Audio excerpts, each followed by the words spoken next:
రాష్ట్రంలో మహాలక్ష్మి పథకం సరికొత్త రికార్డు సృష్టించిందన్నారు RTC MD Sajjanar. RTC zero టికెట్ల జారీలో 200 కోట్ల ప్రయాణాలు కీలక మైలురాయి దాటిందన్నారు. ప్రజలకు 6,000 కోట్లపైనే ఆదా అయిందన్నారు. ఫ్రీ బస్ స్కీమ్తో ఆర్టీసీ నష్టాల నుంచి లాభాల బాట పట్టిందన్నారు. ఫ్రీ బస్ స్కీమ్ సక్సెస్ వెనుక సిబ్బంది కృషి, మహిళా ప్రయాణికులు ఉన్నారన్నారు.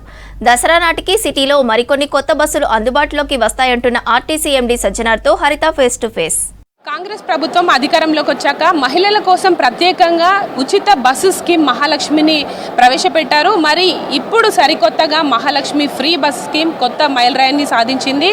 దాదాపు 200 కోట్ల జీరో టికెట్లని టీజీఎస్ఆర్టీసీ రిలీజ్ చేసింది. మరి దీనికి సంబంధించి ఈ సక్సెస్ వెనుక ఉన్న ఎండీ సజ్జనార్ మనతో ఉన్నారు, మాట్లాడదాం.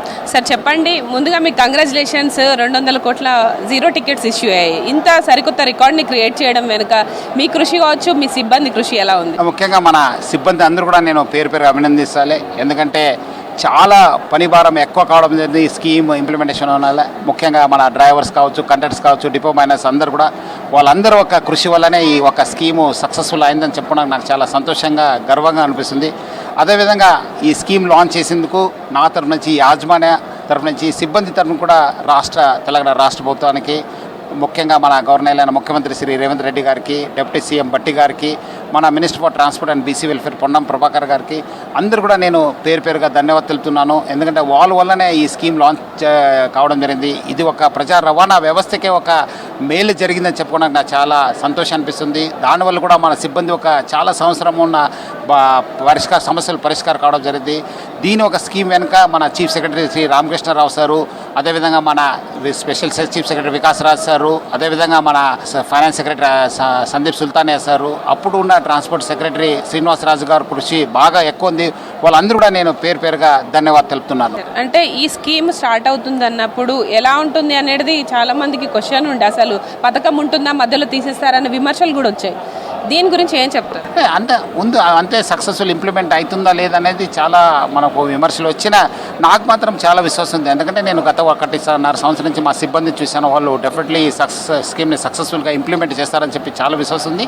దానికి తగ్గట్టుగా వాళ్ళు కృషి చేశారు. అదేవిధంగా రాష్ట్ర ప్రభుత్వం నుంచి కూడా మనకు మంచి సపోర్ట్ దొరకడం జరిగింది. చాలామంది రీఎంబర్స్మెంట్ అవుతుందా లేదా, డబ్బులు వస్తావా లేదా అని చెప్పి, బట్ డెఫినెట్లీ మనకు డబ్బులు రావడం జరిగింది. ఈరోజు మనకు ఆదా కావడం డబ్బులు అంతా మన యాజమాన్యం కూడా రావడం జరిగింది. దానివల్ల కూడా మనకు మంచి సిబ్బందికి ఫలితాలు రావడం జరిగింది. సో అందుకు వచ్చే రోజు ఇంకా ఎక్కువ ఫలితాలు వస్తుందని చెప్పి నాకు చాలా విశ్వాసం ఉంది. గతంలో టీజీఎస్ఆర్టీసీ ప్రజా రవాణా అంటే నష్టాల్లో ఉండేది.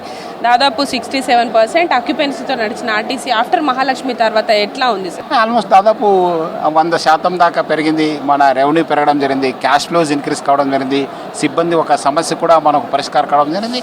మొత్తం మీద ఓవరాల్ ఒక మంచి స్కీము మన అందరూ కూడా బాగా జరిగిందని చెప్పి, ఒకవైపు పబ్లిక్, ఒకవైపు మా సిబ్బంది కూడా బాగా మేలు జరిగిందని చెప్పి మనం చెప్పుకోవచ్చు. ఇప్పుడు ఇప్పటి వరకు ఆల్మోస్ట్ 2 ఏళ్ళు కావస్తుంది కదా, దీని ద్వారా మహాలక్ష్మి స్కీమ్ ద్వారా ఇప్పటి వరకు రియంబర్స్మెంట్ ఆర్టీసీ సంస్థకి ఎంత ఇచ్చారు ప్రభుత్వం? ఆల్మోస్ట్ 6,680 కోట్ల రూపాయలు ఏం ఆదా కావడం జరిగింది. అదంతా మనకు రీఎంబర్స్మెంట్ కావడం జరిగింది.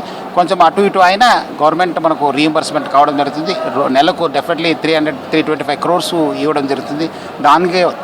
దానివల్ల కూడా మనకు మంచి మేలు జరిగింది. ఇప్పుడు స్టూడెంట్స్ కావచ్చు, మహిళలు, చాలామంది ఉద్యోగస్తులు కూడా ఉచిత బస్సుని ప్రయాణాన్ని వినియోగించుకుంటున్నారు. అదర్ ట్రాన్స్పోర్ట్ కంటే కూడా ఆర్టీసీ పైన ఎక్కువ ఆధారపడుతున్నారు. దీని ద్వారా బస్సుల డిమాండ్ కూడా పెరిగింది. రానున్న రోజుల్లో బస్సులు పెంచే అవకాశం ఉందా, ఎట్లా ఉండదు? ఆల్రెడీ ఇప్పుడు ఆల్మోస్ట్ 1000 బస్సెస్ పైన పెంచాను. ఇంకా వచ్చే రోజు మళ్ళీ ఇప్పుడు 500 బస్సెస్ కొంటున్నాం. ఎలక్ట్రికల్ బస్సెస్ వస్తున్నాం. వచ్చే రోజు మొత్తం సిటీ అంతా ఎలక్ట్రికల్ బస్సెస్ అయితే ఐ థింక్ వచ్చే నెక్స్ట్ ఇయర్ దాకా ఆల్మోస్ట్ 12,000 బస్సెస్ మనకు రాబోతున్నాం. ఎటువంటి ఒత్తిడి ఉండదు, ఎవరు కూడా ప్రెషర్ ఉండదు. మనకు మంచి ఒక ప్రజా రవాణా వ్యవస్థ ఈ తెలంగాణ రాష్ట్రంలో ఉంటుంది. ఇప్పుడు ప్రతిరోజు ఎంతమంది మహిళలు ఉచిత ప్రయాణాన్ని రాష్ట్ర వ్యాప్తంగా వినియోగించుకుంటున్నారు? ఆల్మోస్ట్ 40 lakhs పైన లేడీస్ వినియోగిస్తున్నారు. అంతకుముందు ఉన్న 40% ఉన్న లేడీస్ ఈరోజు ఆల్మోస్ట్ 67% దాకా పెరగడం జరిగింది. ఆల్మోస్ట్ అప్పుడు 20-25 lakhs ఉంటాయి, ఇప్పుడు ఆల్మోస్ట్ 40 lakhs దాకా మనం చేరడం జరిగింది. ఐ థింక్ వచ్చే రోజు కూడా ఇంకా పెరుగుతారేమో, అందుకు మన బస్సెస్ కూడా కొనడం జరుగుతుంది. అంటే మహిళలు వినియోగించుకుంటున్నారు, వాళ్ళు సంతోషంగా ఉన్నారు. కానీ మగవాళ్ళ నుంచి వస్తున్న డిమాండ్ వాళ్ళకి సీట్లు కేటాయించడం లేదు, మహిళలకు ఇచ్చిన సీట్లను వాళ్ళు కూర్చోవాలని ఒకప్పుడు మనం నినాదం విన్నాం. ఇప్పుడు మగవారు కూడా అట్లనే అడుగుతున్నారు. వాళ్ళకి ఏం చెప్తారు సార్? ఆల్రెడీ అది దానికోసం మనం బస్సెస్ పెంచడం జరిగింది, కొత్త ప్రొడక్ట్స్ తీసుకోవడం జరిగింది. ఎలక్ట్రికల్ బస్సెస్ వచ్చాను, కొంత స్టాండింగ్ కెపాసిటీ ఉండే ఎక్కువ బస్సెస్ తీసుకోవడం జరిగింది. సో మనం కూడా యాజమాన్యం కూడా రకరకాల ఇనిషియేటివ్స్ వల్ల ఆ ఒక ఇనిషియల్గా ఉండింది, ఇప్పుడు అది తగ్గింది. ఇంకా వచ్చే రోజు కూడా బస్సు రావడంతో కూడా ఆ సమస్య కూడా పరిష్కారం అవుతుంది. అంటే ఇనిషియల్ డేస్లో మీరు ఒక స్మార్ట్ కార్డ్ మహిళల కోసం తీసుకొస్తా అని చెప్పారు. దానిపైన ఏమైనా వర్కౌట్ జరుగుతుందా? ఎట్లా చేయబోతుంది? వర్కౌట్ జరుగుతుంది. మన టీమ్స్ కూడా వేరే రాష్ట్రంలో ఎక్కడెక్కడ ఈ ఒక కార్డ్స్ వాడుతున్నారు అది కూడా స్టడీ చేశాను. ఐ థింక్ త్వరలోనే అది కూడా లాంచ్ చేయబోతున్నాం. మహిళల సంఖ్య పెరుగుతుంది, ఆక్యుపెన్సీ, మహిళల భద్రతకు సంబంధించి ఆర్టీసీలో ఎట్లాంటి చర్యలు తీసుకుంటున్నారు? ఆల్రెడీ మనము ముఖ్యంగా మన సిబ్బంది, సెక్యూరిటీ సిబ్బంది కూడా పెంచడం జరిగింది. ఆల్మోస్ట్ ఇప్పుడు వేదాక ఉమెన్ సిబ్బంది పెంచడం, సిటీవీని అరేంజ్ చేయాలని చెప్పి ప్లాన్ చేయడం జరిగింది. మన చెకింగ్స్ కూడా అరేంజ్ చేశాను. సో దానివల్ల కూడా బాగా మనకు మంచి ఫలితాలు ఇచ్చిందని చెప్పుకోవచ్చు. ఇంకా మనము బస్సెస్లో కూడా సీసీటీవీ పెడతాను. ఇంకా వచ్చే రోజు కూడా ఇంకా ఆ సీసీటీవీ కూడా బస్సులు కూడా పెంచేసి ఎటువంటి ఇబ్బంది లేకుండా చేస్తాం. ఫైనల్గా చెప్పండి, ఇంత పెద్ద మైలురాయిని దాటారు, ఆల్మోస్ట్ 200 కోట్ల మంది మహిళలు పెంచడం నాట్ ఈజీ. ఎవరున్నారంటే మీరు ఏం చెప్తారు? ముఖ్యంగా తెలంగాణ రాష్ట్ర ప్రభుత్వం, ముఖ్యమంత్రి శ్రీ రేవంత్ రెడ్డి గారు, డిప్యూటీ సీఎం బట్టి గారు, అదేవిధంగా మన honourable minister for transport BC welfare Ponnam Prabhakar గారు, అదేవిధంగా ముఖ్యంగా రాష్ట్ర మహిళలు అందరూ కూడా వాళ్ళ ఒక సహకారం వల్ల, వాళ్ళ ప్రోత్సాహం వల్లనే, ఆడపిల్లల వల్లనే ఇది ఒక సక్సెస్ అయిందని చెప్పుకోవచ్చు. దాని తోడుగా మా సిబ్బంది కూడా, డ్రైవర్స్ కావచ్చు, కండక్టర్స్ కూడా బాగా కష్టపడి అయినా, పనివారం ఎక్కువైనా సక్సెస్ఫుల్గా ఇంప్లిమెంట్ చేశారు. వాళ్ళ వల్ల కూడా స్కీమ్ ఇంప్లిమెంట్ అయిందని చెప్పడం నాకు చాలా సంతోషంగా, గర్వంగా ఉంది. ఓవరాల్గా తెలంగాణ ప్రభుత్వం తీసుకొచ్చిన మహిళా ఫ్రీ బస్సు స్కీమ్ ద్వారా దాదాపు ఇప్పటి వరకు 200 కోట్ల మంది జీరో టికెట్ల ద్వారా ప్రయాణాలు చేశారు. దీని ద్వారా దాదాపు 6,600లకు పైగా ఇటు ఆదాయాన్ని సేవ్ చేసుకున్నట్లు ఇటు అధికారులు అయితే చెప్తున్నారు. అయితే పెరుగుతున్న డిమాండ్కు తగ్గట్టుగా మరిన్ని బస్సులు పెంచేందుకు కొత్త బస్సుల కొనుగోలు పైన ఫోకస్ పెట్టినట్టు ఆర్టీసీ ఎండీ సజ్జనార్ చెప్తున్నారు. ఇది ఫ్రీ బస్సు స్కీమ్కి సంబంధించిన ఇన్ఫర్మేషన్. కెమెరా పర్సన్ సంజయ్తో హరిత, V6 న్యూస్, హైదరాబాద్.